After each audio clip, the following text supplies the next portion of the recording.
PLO,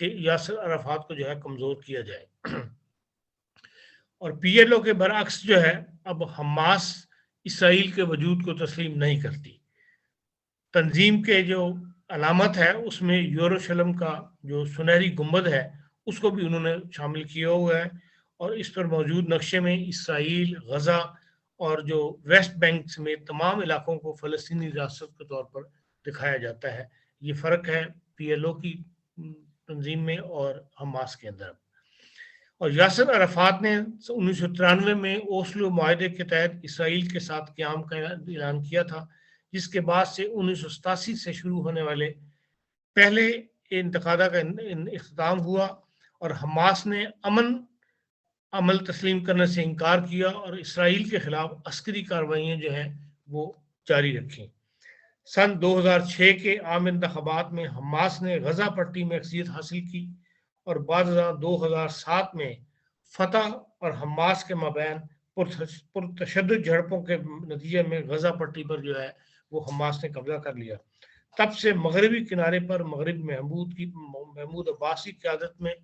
الفتح party کا control ہے، اور غزہ جو ہے جو مین شہر ہے وہاں پہ وہ بدستور حماس کے کنٹرول میں ہے۔ حماس نے غزہ پٹی سے اسرائیل کے خلاف اپنی جنگ جاری رکھی ہوئی ہے، اور وہ اسے اپنا دفاع قرار دیتی ہے۔ اس تنظیم اور اسرائیل کے مابین سن 2008، 2012 اور 2014 میں جو ہے شدید جھڑپیں ہوئی ہیں، اور 2014 کے بعد اب 2021 میں جو ہے یہ شدید نوعیت کی جسے کہتے ہیں جنگ جو ہے وہ چھڑی ہوئی ہے۔ غزہ پٹی کا شمار دنیا کے سب سے زیادہ گنجان آباد علاقوں میں ہوتا ہے۔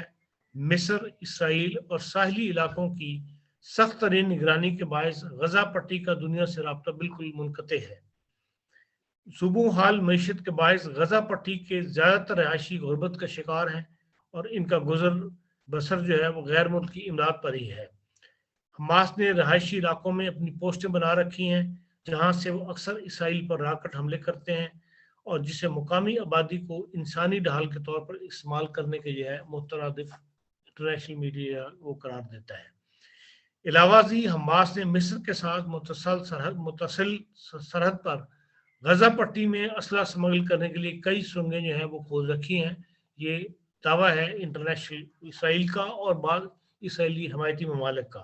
تاہم مصری حکومت جو ہے وہ حماس کی سرگرمیوں کو روکنے میں جو ہے وہ اپنا کردار ادا کر رہی ہے۔ قطر جو ہے حماس کا سب سے اہم اتحادی ہے اور اسے سب سے زیادہ مالی معاونت فراہم کرنے والا ملک ہے۔ قطری امیر جو ہے شیخ حماد بن خلیفہ، انہوں نے سن 2012 میں حماس حکومت سے ملاقات کرنے والے وہ پہلے غیر ملکی سربراہ تھے، اور اب تک قطر جو ہے حماس کو 1.8 بلین امریکی ڈالر کے مساوی جو ہے وہ مالی مدد فراہم کر چکا ہے۔ اب جو غزہ میں ہوا ہے، جس طرح مکانات گرے ہیں، گلیاں گر گئی ہیں، تو اس کے اندر بھی جو مصر ہے اس میں پہلا ملک ہے جس نے 500 ملین ڈالر جو ہے وہ دوبارہ تعمیر کرنے کے لیے امداد دینے کا اعلان کیا ہے۔ دوسری جانب جو اسرائیل کو امید ہے کہ قطر بھی جلد ہی دیگر عرب ممالک کی طرح امریکی ثالثی میں طے پانے والے معاہدہ جس کو ابراہیمی معاہدہ کہتے ہیں اس پر عمل کرتے ہوئے جو ہے اسرائیل کو تسلیم کر لے گا، لیکن ممکن ہے کہ اب جو حالات وہاں ہو گئے ہیں اس خطے میں، اب قطر جو ہے یہ قدم اٹھانے سے باز رہے۔ حماس کو ترکی کی حمایت بھی حاصل ہے۔ حماس کی جانب سے اسرائیل پر راکٹ حملوں سے کچھ پہلے ہونے والے مذاکرات میں ترک صدر طیب اردگان نے حماس کے رہنما اسماعیل ہانیہ کی سیاسی حمایت کا اعلان کیا تھا۔ اس کے علاوہ حماس کو کئی غیر ریاستی اداروں کی حمایت بھی حاصل ہے، اور جرمن ادارے کے مطابق حالیہ برسوں میں جرمنی میں موجود کئی تنظیموں کی جانب سے بھی حماس کی مالی امداد میں جو ہے اس میں اضافہ ہو گیا ہے۔ اور گزشتہ دنوں کے دوران جو غزہ پٹی سے اسرائیل کی جانب سے داغے گئے راکٹوں کی تعداد میں غیر معمولی رہی، اور رواں ہفتے منگل کے روز حماس نے بتایا ہے کہ اس تنظیم کے محض چند منٹوں میں اسرائیل پر 130 راکٹ جو ہے وہ داغے گئے، اور اسرائیل ایئر ڈیفنس سسٹم جو ہے اس نے ان میں زیادہ تر کو جو ہے ناکارہ بنا دیا، اور اب تک یہ کہا جا رہا ہے کہ 3000 سے زائد راکٹ جو ہے وہ حماس نے اسرائیل کو پر پھینکے ہیں۔ حماس کئی برسوں سے ایران کے فراہم کردہ راکٹوں پر انحصار کرتی رہی ہے، تاہم مشرق وسطی میں میزائل ٹیکنالوجی سے متعلق امور کے ماہر فابیان ہنزے نے جرمن عوامی نشریاتی ادارے کو بھی بتایا ہے کہ غزہ میں سرگرم عسکری گروپوں نے اپنے پاس موجود ڈاکٹروں کی تعداد میں نمایاں اضافہ کیا ہے، اور جس کی تصدیق جو ہے اسرائیل میڈیا نے بھی کی ہے۔ لیکن اب بہرحال یا تو جنگ بندی کی وجہ سے وہ راکٹ پھینکنا بند کر دیے ہیں، یا یہ ہے کہ ان کا سٹاک جو ہے ختم ہو گیا۔ رواں ہفتے یروشلم پوسٹ نے اسرائیلی خفیہ اداروں کے حوالے سے لکھا تھا کہ حماس کے پاس 5 سے 6 ہزار راکٹ ہیں،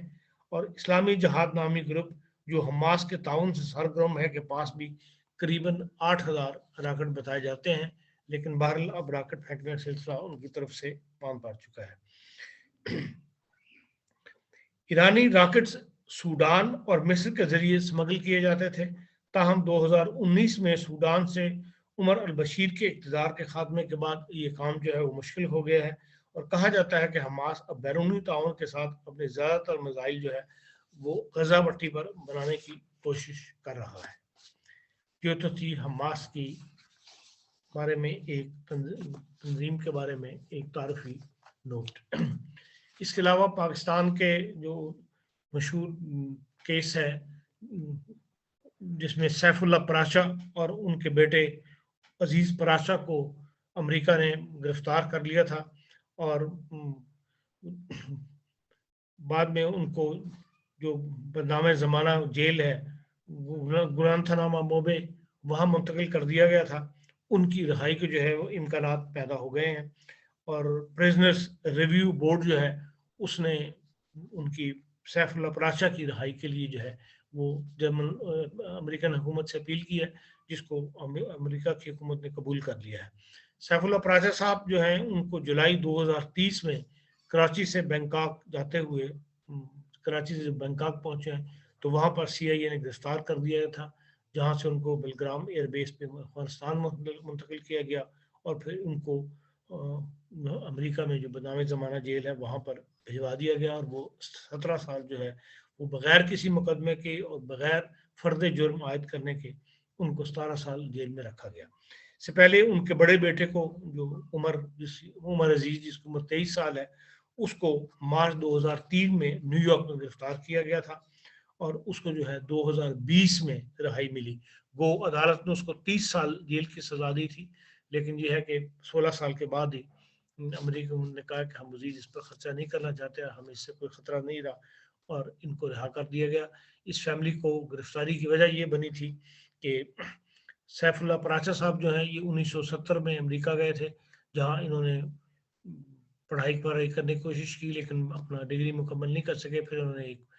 ٹریول ایجنسی کھول لی، اور اس کے بعد پاکستان آ کر یہاں انہوں نے جو ہے وہ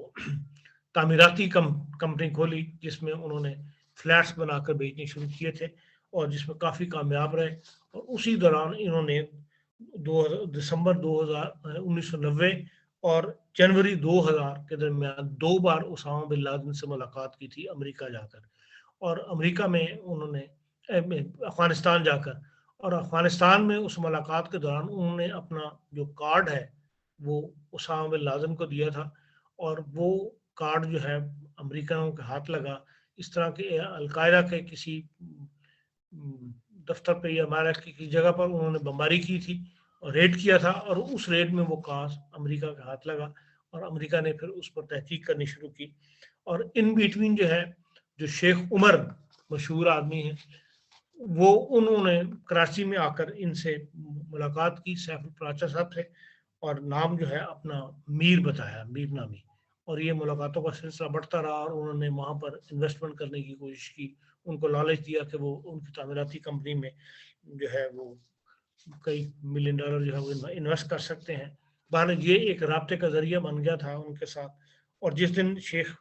عمر کو گرفتار کیا گیا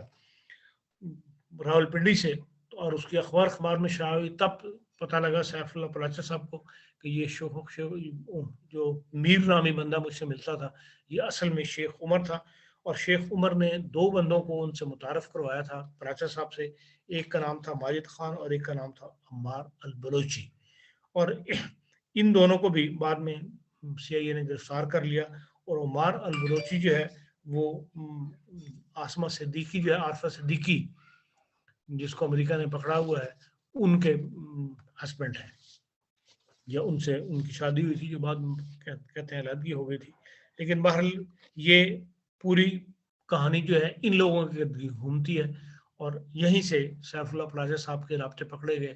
اور جو انہوں نے قبول کیا کہ بھئی مجھے یہ پتہ نہیں تھا کہ یہ القاعدہ کی تنظیم کے ساتھ ان کا کوئی رابطہ ہے. لیکن بہرحال اسامہ بن لادن سے ان کی ملاقات جو ہے وہ ان کو بہت مہنگی پڑی، اور اب ان کو 16-17 سال کے بعد جو ہے وہ امریکہ سے رہائی نصیب ہوگی. تو ناظرین، یہ تھا ایک مختصر سا آج کا خبر نامہ، اور کل انشاءاللہ دوبارہ پھر آپ کی خدمت میں حاضر ہوں گے. اللہ حافظ.